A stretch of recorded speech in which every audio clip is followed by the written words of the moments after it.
Xin chào mọi người nha, em đang có mặt tại chùa Bambun Chắc. Nay đến đây thì sư có đôi lời nói với khán giả trên kênh YouTube của mình nha. Xin mời sư. ជាបឋមអង្គខ្ញុំបករណាដែលជាប្រជាអធិការវត្តសេរីព្រះពុទ្ធចាស់ក៏សូមនមស្ការក្រាបថ្វាយបង្គំក៏ដូចជាប្រជាជនគ្រប់ព្រះអង្គព្រមទាំងនមស្ការចំពោះដូចជាគុំម្ចាស់គ្រប់ព្រះអង្គព្រមទាំងចម្រើនពរ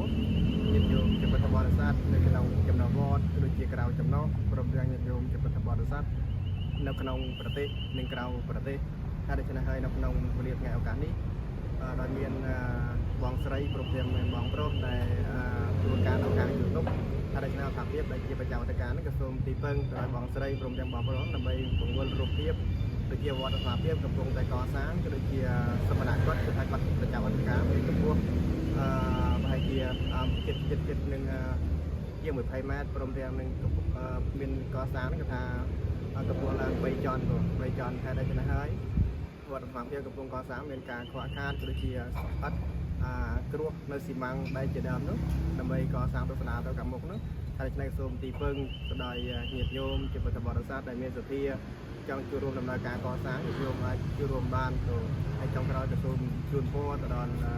ប្រជាជនដែលជាប្រជាអធិការគ្រប់វត្តព្រមទាំងបករណាគ្រប់ព្រះអង្គព្រមទាំងញាតិញោមជាពុទ្ធបរិស័ទទាំងអស់ដែលនៅចំណុចជើងវត្តក៏ដូចជាក្រៅចំណុចព្រមទាំងញាតិញោមជាពុទ្ធបរិស័ទនៅក្នុងប្រទេសនិងក្រៅប្រទេសសូមមានសេចក្តីសុខសេចក្តីចម្រើនគ្រប់ពេលវេលាសូមអញ្ជើញអនុមោទនាសាធុ Cảm ơn sư đã chia sẻ và hy vọng tất cả mọi người nghe được những lời chia sẻ của sư và có thể đóng góp một chút nào đó đến cho chùa đang chuẩn bị xây ngôi Sala này nha mọi người.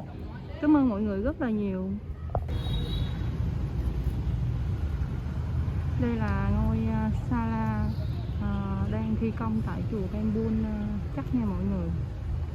Và mọi người cũng đã nghe được những lời chia sẻ của sư. Hy vọng mọi người sẽ